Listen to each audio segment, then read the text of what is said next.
नमस्कार, आप देख रहे हैं अपनी उत्तराखंड और मैं हूं नेहा आपके साथ। राजधानी देहरादून में होली का पर्व धूमधाम के साथ मनाया गया है, जिसके चलते आज राजभवन में सूबे के मुख्यमंत्री पुष्कर सिंह धामी ने राज्यपाल retired lieutenant general Gurmeet Singh से भेंट कर होली की मुबारकबाद दी और एक दूसरे को गुलाल लगाकर होली मनाई। इसी बीच मुख्यमंत्री पुष्कर सिंह धामी ने कहा कि होली हमारा रंगों का त्योहार है और हम सब मिलकर उन्हें मुबारकबाद देते हैं और होली के रंगों की तरह सबके जीवन में खुशहाली आए, यही कामना करते हैं।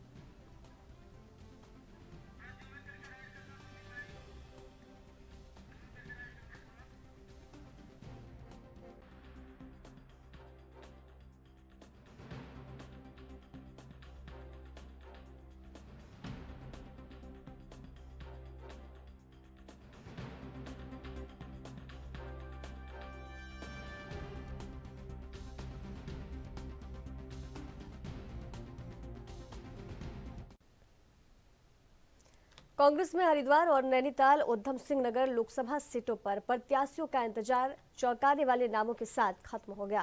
कांग्रेस ने बीजेपी के मंजे हुए वरिष्ठ प्रत्याशियों के मुकाबले युवा चेहरों के नाम घोषित किए। हरिद्वार में हरीश रावत के बेटे वीरेंद्र रावत तो नैनीताल सीट पर प्रकाश जोशी को प्रत्याशी घोषित किया गया। पूर्व मुख्यमंत्री और बीजेपी के वरिष्ठ नेता त्रिवेंद्र सिंह रावत के मुकाबले में कांग्रेस ने पूर्व मुख्यमंत्री हरीश रावत के बेटे वीरेंद्र रावत को प्रत्याशी घोषित किया है। वीरेंद्र के राजनीतिक कैरियर का यह पहला चुनाव है। इस पूरे घटनाक्रम पर मुख्यमंत्री पुष्कर सिंह धामी का बयान सामने आया है। सीएम धामी का कहना है कि स्थिति ऐसी हो गई है कि उनके कोई भी नेता चुनाव में नहीं जाना चाहते हैं और चुनाव से बचना चाहिए, क्योंकि उनको पता परिणाम क्या आने वाले हैं, इसलिए चुनाव से भाग रहे हैं।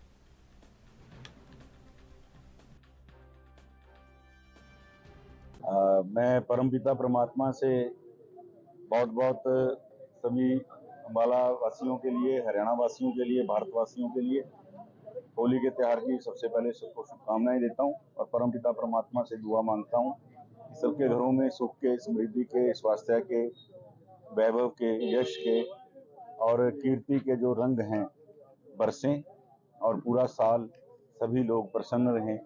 और आज होली के इस रंग बिरंगे त्योहार के अंदर सबसे बड़ा संदेश भाईचारे की भावना और ज़्यादा मजबूत हो। ये जो त्योहार हैं एक दूसरे के प्रति वैमनस्य को समाप्त करके एक दूसरे के प्रति सद्भाव को बढ़ाने के त्योहार हैं और होली सबसे प्रमुख इस नाते त्योहार है। तो सबके दिलों में सद्भाव आए, राष्ट्र प्रेम जगे, एक दूसरे के प्रति प्रेम जगे, तभी ये त्योहार सार्थक है। मैं यही कामना करता हूँ। देखिए, चुनाव का समय है।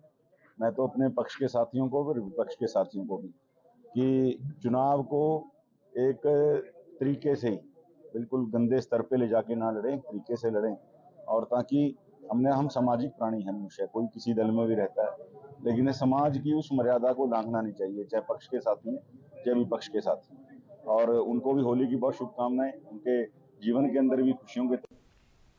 लोकसभा चुनाव की तैयारियों के बीच सत्ता दल बीजेपी में लगातार बड़े बड़े नेताओं का कांग्रेस छोड़कर बीजेपी में शामिल होना देखा जा रहा है।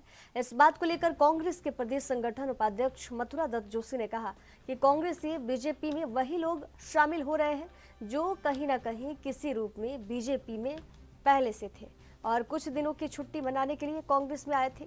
साथ ही उन्होंने कहा कि कांग्रेस का जो मूल कार्यकर्ता है वे कभी भी दल बदल करने का काम नहीं करता है।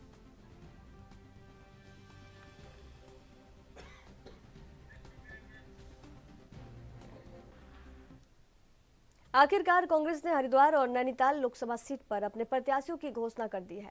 इसके साथ ही कांग्रेस ने लोकसभा प्रत्याशियों की चौथी सूची भी जारी की है। कांग्रेस ने हरिद्वार लोकसभा सीट से पूर्व मुख्यमंत्री और कांग्रेस के वरिष्ठ नेता हरीश रावत के बेटे वीरेंद्र रावत को टिकट दिया है, तो वहीं नैनीताल लोकसभा सीट से कांग्रेस के पूर्व राष्ट्रीय सचिव और राजनीति में एक्टिव प्रकाश जोशी को अपना उम्मीदवार बनाया है।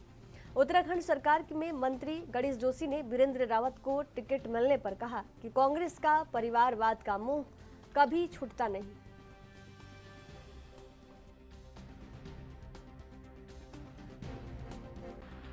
चुनाव जीत के तैयारी चल रही है। और आज जो ये होली हमारी आज शुरू हुई है, 4 जून को जो रिजल्ट निकलेगा, एक बड़ी होली हम खेलेंगे। मोदी जी देश के प्रधानमंत्री बनेंगे। सभी सीटों पर प्रत्याशी तय हो गए।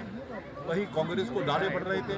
पीरी सीट पर ऐसा बुजुर्ग आदमी जिसको 12 साल पहले हमने कहा यह बुजुर्ग है, इसको आराम करना चाहिए, हमने वनवास पर भेजा था वहाँ की जनता ने। कांग्रेस को शर्म नहीं आती जब हमारे यहाँ कोई बुजुर्ग जाता है, हम कहते हैं पिताजी आप आराम कर लो, चाचाजी आप आराम कर लो, उसको उतार दिया। वहीं कांग्रेस ने हरिद्वार के अंदर परिवारवाद की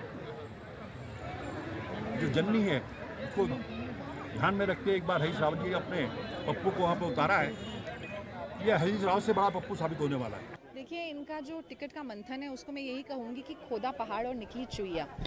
जिस तरीके से एक एक करके कांग्रेस के सारे कद्दावर नेताओं ने चुनाव लड़ने से मना कर दिया, एक जैसे कहते हैं ना डूबती नाव से सब इधर उधर चले जाते हैं, वैसा ही हश्र वहाँ पर दिखा। और कहीं ना कहीं जब कोई विचारधारा नहीं होती है, कोई आइडियोलॉजी नहीं होती है, तो यही होता है। भारतीय जनता पार्टी में जो आदेश दिया जाए, कार्यकर्ता इतना डिसिप्लिन्ड होता है कि उसको मानता है। कांग्रेस पार्टी में कोई नेता आज आगे आने को तैयार नहीं है। प्रदेश अध्यक्ष जी गायब है, मुझे लगता है वो भी इस्तीफे की तैयारी कर रहे होंगे। और वीरेंद्र रावत जी को मैं केवल हरीश रावत जी के बेटे के तौर पे जानती हूँ, मुझे नहीं लगता कि वो कांग्रेस पार्टी के कोई सक्रिय कार्यकर्ता भी रहे हैं। तो कांग्रेस के जितने साथियों से हम लोग मिलते हैं, और ऐसा नहीं कि कांग्रेस पार्टी में अच्छे लोग नहीं हैं, अच्छे नेता नहीं हैं जो ज़मीन पर संघर्ष कर रहे हैं, लेकिन ये कांग्रेस की नीति है कि एक ही परिवार को आगे बढ़ाना है। केंद्र में गांधी परिवार, यहाँ रावत परिवार।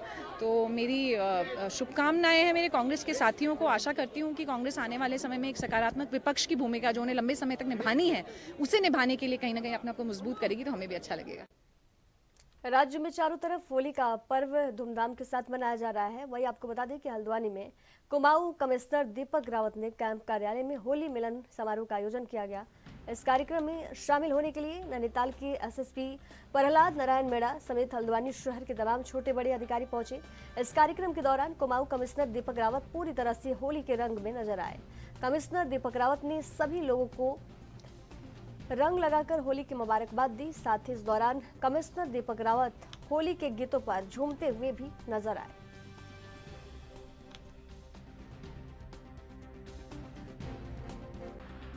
सबसे पहले तो होली की सबको बहुत बहुत शुभकामनाएं। रंगों का त्यौहार है, खुशी का त्यौहार है, इसको इसी तरीके से मनाएं, ऑर्गेनिक मनाएं। पूर्व में देखा गया है कि होली के दौरान रोड एक्सीडेंट्स थोड़ा बढ़ते हैं, डेथ्स भी होती हैं। तो पहली बात तो ये कि कोई भी ड्रंक एंड ड्राइविंग ना करे, पुलिस ड्यूटीज़ में लगी हुई है। इसके अलावा यथासंभव व्हीकल्स का प्रयोग ना करें। मेरा मानना है आप गली में खेलते हैं, पड़ोस में खेलते हैं, पैदल ही इसमें जाएं और कोई डेंजरस केमिकल से भी इसको ना खेलें। और होली के पर्व के साथ साथ एक बहुत बड़ा पर्व आने वाला है अभी, मतदान का पर्व। उसमें भी मीडिया के माध्यम से सबको अपील है कि बड़ी संख्या में आएँ, सब अपने मत का प्रयोग करें। राज्य में चारों तरफ होली पर्व की धूम है। वही बता दें कि हल्द्वानी में कुमाऊं कमिश्नर दीपक रावत ने कैंप कार्यालय में होली मिलन का आयोजन किया। इस कार्यक्रम में शामिल होने के लिए नैनीताल के एसएसपी प्रहलाद नारायण मीड़ा, हल्द्वानी शहर के तमाम छोटे बड़े अधिकारी पहुंचे। इस कार्यक्रम के दौरान कुमाऊं कमिश्नर दीपक रावत पूरी तरह होली के रंग में नजर आए। कमिश्नर दीपक रावत ने सभी लोगों को रंग लगाकर होली की मुबारकबाद दी। सबसे पहले तो होली की सबको बहुत बहुत शुभकामनाएं। रंगों का त्यौहार है, खुशी का त्यौहार है, इसको इसी तरीके से मनाएं, ऑर्गेनिक मनाएं। पूर्व में देखा गया है कि होली के दौरान रोड एक्सीडेंट्स थोड़ा बढ़ते हैं, डेथ्स भी होती हैं। तो पहली बात तो ये कि कोई भी ड्रंक एंड ड्राइविंग ना करें, पुलिस ड्यूटीज़ में लगी हुई है। इसके अलावा यथासंभव व्हीकल्स का प्रयोग ना करें। मेरा मानना है आप गली में खेलते हैं, पड़ोस में खेलते हैं, पैदल ही इसमें जाएं और कोई डेंजरस केमिकल से भी इसको ना खेलें। और होली के पर्व के साथ साथ एक बहुत बड़ा पर्व आने वाला है अभी, मतदान का पर्व। उसमें भी मीडिया के माध्यम से सबको अपील है कि बड़ी संख्या में आएँ, सब अपने मत का प्रयोग करें। और वक्त एक छोटे से ब्रेक का, ब्रेक के बाद जल्द हाजिर होंगे। देखते रहिए एएनबी न्यूज़।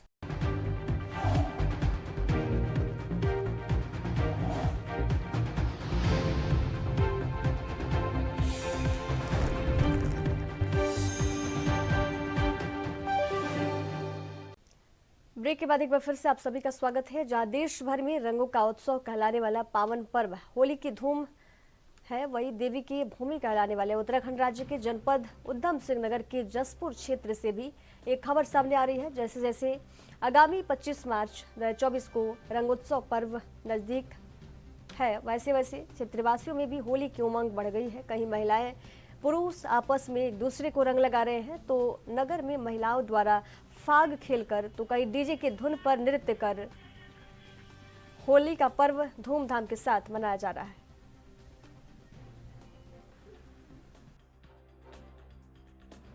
होली मिलन जसपुर स्वाद चौक मिलन बैंकेट हॉल में हुआ और हमने सभी समाज के सहयोग से और सब समाज के हिंदू मुस्लिम सिख ईसाई सब लोग आए। हमने सभी के साथ होली मिलन कार्यक्रम करा और प्रशासन के नियम अनुसार हमने उसके अंदर करा। सामाजिक दृष्टि को देख के उसी के उसमें प्रोग्राम रहा। सभी समाज के जितने भी हमारे लोग थे, चाहे वो कोई सभी समाज हो, सब समाज के लोग रहें, चाहे वो किसी भी समाज के लोग हों, और सबने ही हमारा आके मान सम्मान बढ़ाया और हमने उसके उनके साथ सभी के बहुत बढ़िया प्यार से प्रेम के साथ होली का पूरा अवसर प्राप्त करा। पान भी बनाए हमने बहुत सारे, जैसे कि अपना रंग गुलाल फूलों की होली, गुंजिए मिष्ठान वगैरह सभी को खिला के और फूलों की होली हमने सभी के साथ खेली। बड़ा आनंद, बड़ा कृपा हुई। भगवान श्री राम की भी कृपा रही और मैं तो कहता हूँ अपने शहर और अपने पूरे नगरवासियों को, पूरे क्षेत्रवासियों को, सभी को होली की बहुत बहुत शुभकामनाएं। होली का प्रोग्राम एक रखा गया था। ये सभी महिलाओं के द्वारा एक प्रोग्राम रखा गया यहाँ पे होली का, और इसका जो मेन उद्देश्य था वो जो हमारी नई जनरेशन है उन बच्चों को अपनी संस्कृति से जोड़ने का था। इसमें पहाड़ी नृत्य, पहाड़ी संगीत और अपनी संस्कृति में किस तरह से होली का त्यौहार मनाया जाता है, यह आज की जनरेशन को बताने के लिए इस प्रोग्राम का आयोजन किया गया। होली रखवाई थी, होली मिलन का प्रोग्राम किया था और इसमें रंगों की और फूलों की होली कराई गई और इसमें काफ़ी महिलाओं ने डांस भी किया, होली गाई और पहाड़ी नृत्य की डांस भी हुआ, होली भी हुई और इनका कुछ जलपान की व्यवस्था भी किया। होली मिलन का पहली बार ऐसा करा। आगामी लोकसभा चुनाव को लेकर सभी राजनीतिक पार्टियां पुरजोर तरीके से मेहनत कर रही है। बची हुई 2 सीटों पर कांग्रेस ने भी अपने उम्मीदवार घोषित कर दिए हैं। कांग्रेस के प्रदेश महामंत्री नवीन जोशी ने कहा कि कांग्रेस ने इस बार युवाओं पर जोर आजमाइश की है। हरिद्वार से हरीश रावत के पुत्र वीरेंद्र सिंह रावत को टिकट मिला। वहीं नैनीताल सीट से प्रकाश जोशी कांग्रेस के लोकसभा चुनाव में उम्मीदवार होंगे। नवीन जोशी ने कहा कि भारतीय जनता पार्टी की जो नाकामियां हैं उनको दूर करने के लिए कांग्रेस के कार्यकर्ताओं से भी अपील करना चाहेंगे और कांग्रेस के जो उम्मीदवार इस समय 5 लोकसभा सीटों पर खड़े हैं उनको उत्तराखंड की जनता जिताने का काम करे। नवीन जोशी ने उम्मीद भी जताई है कि इस बार 5 लोकसभा सीट के परिणाम कांग्रेस की झोली में गिरेंगे। ने काफी विचार और मंथन के बाद जो बाकी 2 हमारी बची हुई सीटें थी उनमें भी प्रत्याशी घोषित कर दिया है। एक मजबूत प्रत्याशी जो हमेशा जनता के साथ जुड़े रहे हैं, यूथ कांग्रेस के टाइम से, एनएसयूआई के टाइम से, और युवाओं को चेहरा इस बार खास करके कांग्रेस ने दिया है और युवाओं पे भरोसा भी जताया और ताकि वो क्षेत्र की समस्याओं को मजबूती के साथ सदन के अंदर उठा पाए, भाग दौड़ कर सके और लोगों के सुख दुख में खड़े हो सकें। इसलिए युवा चेहरों पे पार्टी ने इस बार विश्वास जताया है और मैं प्रदेश की जनता से भी निवेदन करना चाहता हूं कि इस बार कांग्रेस के कैंडिडेट को, जो भारतीय जनता पार्टी की जो नाकामियां हैं उनको दूर करने के लिए, जो नाकामियां जो ये जनता का विश्वास नहीं जीत पाए और प्रदेश में कोई विकास नहीं हो पाया, डबल इंजन की सरकार की ये बात करते रहे, प्रदेश के अंदर जो मुद्दे थे उन पर उन्होंने कभी भी फोकस नहीं किया, विकास उनका कभी भी मुद्दा नहीं रहा है। वो सिर्फ चुनाव के टाइम पे क्षेत्र दिखते हैं और चुनाव जीतने के बाद वो क्षेत्र से गायब हो जाते हैं। निश्चित तौर से इस बार कांग्रेस ने मजबूत प्रत्याशी यहाँ से उतारे हैं और कांग्रेस उत्तराखंड की 5 लोकसभा सीट इस बार जीतने जा रही है। लक्सर में आज कांग्रेस के चुनावी कार्यालय का उद्घाटन करने उत्तराखंड के पूर्व मुख्यमंत्री हरीश रावत पहुंचे, जहां उन्होंने कांग्रेस से हरिद्वार लोकसभा प्रत्याशी वीरेंद्र रावत के पक्ष में वोट करने की अपील की। उन्होंने कहा कि अब जनता त्रस्त हो चुकी है। हरीश रावत ने कहा कि जनता इस बार हमारे साथ है। जनता 2014 से 2024 तक का बीजेपी का जो कार्यकाल है वे देख चुकी है। जनता त्रस्त हो चुकी है। बीजेपी के सांसदों ने पिछले 10 सालों में कोई विकास नहीं किया, जिसके बाद अब जनता ने अपना मन बना लिया है कि वे कांग्रेस को जिताएगी और कांग्रेस को सांसद बनाएगी।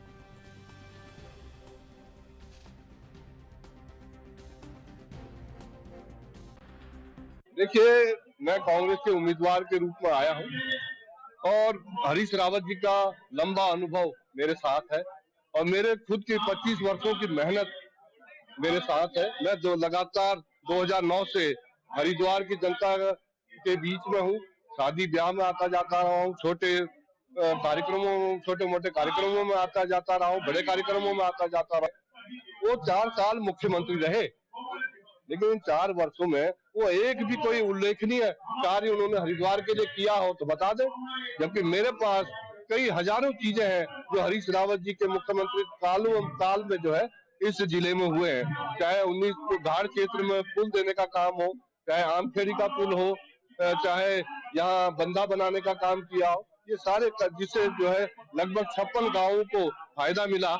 तो ये इतने सारे विकास कार्य माननीय हरीश रावत जी ने किए हैं और जो है इन 10 वर्षों में जिले का कोई विकास नहीं हुआ है।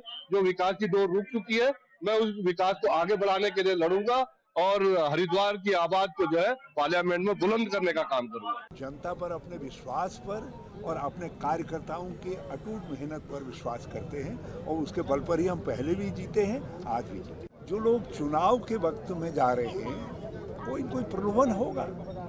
भाजपा ने खुली मंडी लगा रखी है, तो यदि जो मंडी में जाने को तैयार हैं जाएं, अब उनको कैसे रोका जा सकता है। लेकिन जनता इस बात को समझती है और भाजपा आवाज लगा करके कह रही है कि हम खरीद रहे हैं, हम ले रहे हैं।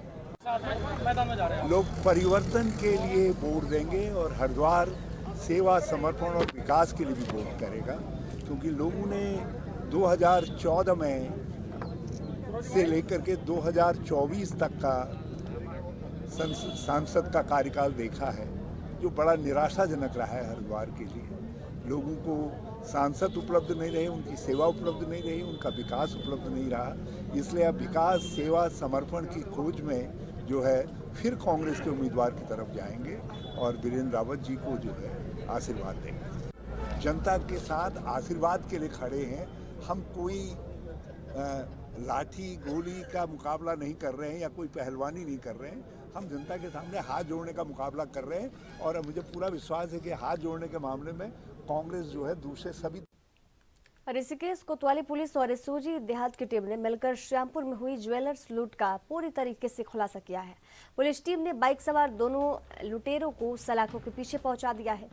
एक आरोपी 2 दिन पहले मुठभेड़ में पकड़ा गया था, जबकि उसका साथी हरिद्वार में लक्सर रोड से गिरफ्तार किया गया। आरोपी के कब्जे से लूटी गई ज्वेलरी और एक बाइक बरामद की गई है। श्यामपुर में ज्वेलर्स से तमंचे की नोक पर हुई लूट के मामले में फरार चल रहे दूसरे लुटेरे को भी पुलिस और एसओजी की देहात की टीम ने गिरफ्तार किया है। कोतवाल शंकर सिंह बिष्ट ने इस पूरे मामले की जानकारी दी है।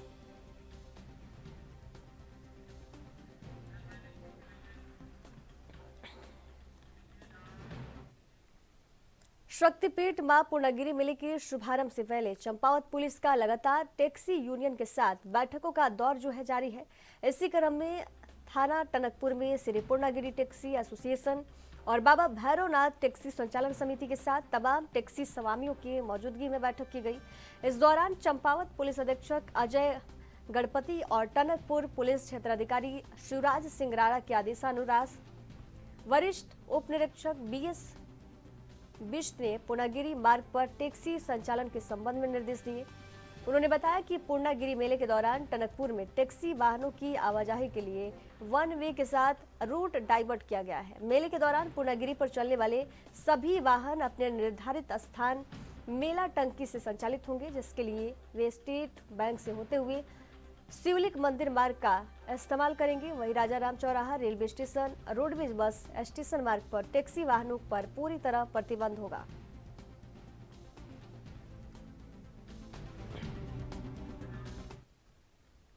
हल्द्वानी कांग्रेस पार्टी ने उत्तराखंड के आखिरकार नैनीताल लोकसभा सीट से कांग्रेस के पूर्व राष्ट्रीय सचिव प्रकाश जोशी को अपना प्रत्याशी बना लिया है। प्रकाश जोशी के प्रत्याशी घोषित होने के बाद कांग्रेस कार्यकर्ताओं में उत्साह देखा जा रहा है। कांग्रेस कार्यकर्ताओं ने हल्द्वानी में उनका जोरदार तरीके से स्वागत किया, जहां प्रकाश जोशी ने दावा किया है कि लोकसभा चुनाव में बीजेपी प्रत्याशी अजय भट्ट की विजय रथ को रोकेंगे। प्रकाश जोशी ने कहा कि नैनीताल और हरिद्वार लोकसभा सीट से कई प्रत्याशी चुनाव लड़ने के लिए मन बनाए हुए थे, लेकिन पार्टी ने सोच समझकर प्रत्याशियों पर अपना फैसला किया है।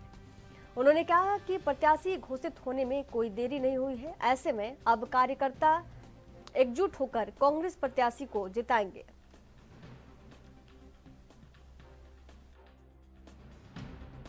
मेरे लिए गर्व की बात है। नैनीताल उधम सिंह नगर संसदीय क्षेत्र, जिसका प्रतिनिधित्व आदरणीय नारायण दत्त तिवारी जी ने, केसी पंत जी ने, सत्येंद्र गुड़िया जी ने, केसी बाबा जी ने, इतने बड़े बड़े दिग्गजों ने किया। मुझे पार्टी ने ऐसी सीट पर चुनाव लड़ाने के लिए एक मौका दिया है लड़ने के लिए, और पूरा उत्साह है हमारे कांग्रेस के कार्यकर्ताओं में। और पूरे सालों से जो कांग्रेस का कार्यकर्ता ज़मीन पर जनहित के मुद्दों पर सरकार के खिलाफ लड़ता रहा है, उसकी वो जो लड़ाई है, वो लड़ाई इस चुनाव का परिणाम में परिवर्तित होगी। और हमें पूरा विश्वास है कि इस समय जिस तरह से भारतीय जनता पार्टी के उम्मीदवार चुनाव लड़ रहे हैं, उनके पांचों सांसद उनके अपने थे। अच्छा काम किया होता तो 2 की तो उन्होंने टिकट काटी है भारतीय जनता पार्टी ने, 3 को दिया। सर, आपके सामने भाजपा के केंद्रीय मंत्री हैं और उनके भाजपा से कार्यकर्ता के साथ साथ बड़ा दल भी है, तो क्या मानते हैं सामने? देखिए, मैं यही तो सबसे बड़ी हमारे लिए एक मौका है। जनता के सामने सबसे बड़ा सवाल ये है कि भारतीय जनता पार्टी के प्रत्याशी केंद्र मंत्री हैं, 5 साल सांसद रहे, इसलिए केंद्र मंत्री हैं। राज्य में उनकी सरकार है, केंद्र में उनकी सरकार है। वहाँ से कुछ काम करवाने की बजाय आप देखिए कि उनको जो मिली हुई सांसद निधि थी, उसका भी 40% से ऊपर नहीं खर्च कर पाए। तो वो कैसे बाकी जो विकास के काम उनको कैसे करेंगे, क्योंकि उनके पास कोई विज़न नहीं था। आपके पास पैसा हो और आप उसे खर्च न कर पाओ, जेब में पैसे, इसका मतलब आपको ये नहीं पता कि आपको कहाँ खर्च करना है। आपके पास कोई नीति नहीं है, कोई योजना नहीं है। यही हमारा सबसे बड़ा हथियार रहेगा। के नारे को किस तरह देखते हैं आप? जुमला अमित शाह जी ने कहा था, आपने देखा होगा सर, आपको नहीं अपने इंटरव्यू में। आपको नहीं लगता कि थोड़ी देर हो गई है कांग्रेस की? नहीं, बिल्कुल देर नहीं हो गई। कांग्रेस का कार्यकर्ता चुनाव लड़ता है। लेकिन सर, आपके कार्यकर्ता और आपके प्रवक्ता तो छोड़ के जा रहे हैं, तो उनको बिल्कुल नहीं, सारा परिवार एकजुट है और आपको दिखेगा कि पूरे दमखम से पूरा कांग्रेस परिवार एकजुट होकर चुनाव लड़ेगा। आपसे सवाल है, आखिर ऐसे क्या मुद्दे हैं जो आप जनता के बीच लेके जाएंगे?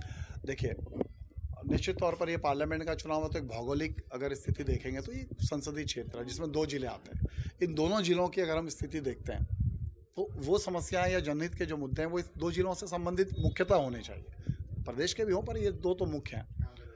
रोजगार, कांग्रेस के समय में जब माननीय नारायण दत्त तिवारी जी मुख्यमंत्री बने तो भूमि बचाओ आंदोलन में धरने पर बैठे किसानों ने शहीदी दिवस पर शहीदों को याद किया। बता दें कि 256 दिनों से किसान 20 गांव को भूमि को बचाने के लिए आंदोलन पर बैठे थे। शहीदी दिवस के मौके पर सभी किसान धरना स्थल पर एकत्र हुए, जहां उन्होंने शहीदों की शहादत को नमन किया और उनके द्वारा देश के लिए दिए गए बलिदान को भी याद किया गया। बता दें कि किसान नेता जगदार सिंह बाजवा की उपस्थिति में शहीदों के सामने पुष्प अर्पित किए गए एवं उनके वीरगाथाओं को भी याद किया गया। इस दौरान उन्होंने भगत सिंह चौक पर भगत सिंह की प्रतिमा पर माल्यार्पण कर शहीदी दिवस मनाया। इसी के चलते किसान नेता जगदार सिंह बाजवा ने बताया कि यदि उनकी मांगों को पूरा नहीं किया गया तो किसान आंदोलन से जुड़े सभी लोग चुनाव का बहिष्कार करेंगे और आने वाले चुनाव में मतदान नहीं करेंगे। इस आंदोलन को मजबूती प्रदान करेंगे। देखो, अभी तक जो रणनीति का विषय है, जो भूमि बचाओ आंदोलन के साथियों ने जो निर्णय लिया है सबने, वो तो ये लिया है कि हम अभी मतदान नहीं करेंगे, मतदान के बहिष्कार का निर्णय है। और भविष्य में कोई रणनीति अगर उसमें कोई परिवर्तन आता है तो वो सभी को बताई जाएगी। देखो, पहला जो घोषणा है वो जो 20 गांव के प्रभावित पीड़ित लोग हैं, ये उनकी घोषणा है। अब इसके साथ कोई और लोग जुड़ते हैं तो जैसी स्थिति बनेगी उसी तरीके से आगे का निर्णय लिया जाए। इस 20 गांव में कम से कम भी 30 से 35 हजार मतदाता हैं, क्योंकि 50 से 60 हजार की आबादी है और उसमें से 30 से 35 हजार मतदाता है। मतदान नहीं करेंगे, अभी तक तो ये निर्णय है। धरने को आज 236वां दिन है। भूमि बचाओ आंदोलन लगातार जारी है और आज हमारे देश के महान शहीद, अमर शहीद, शहीद आजम भगत सिंह, राजगुरु सुखदेव जी का बलिदान दिवस है। आंदोलन स्थल पर उनको याद किया गया है, पुष्पांजलि अर्पित की गई है, लघु गोष्ठी का आयोजन किया गया है और एक संकल्प आज फिर दोहराया गया है कि जब तक हमारे भूमिधरी अधिकार नहीं मिल जाते तब तक ये आंदोलन जारी रहेगा। शहीदों को श्रद्धांजलि देते हुए हम सब ने आप ये संकल्प लिया। अपने उत्तराखंड के खबरों के सफर में फिलहाल दीजिए जाने की इजाजत। देखते रहिए एनबी न्यूज। नमस्कार।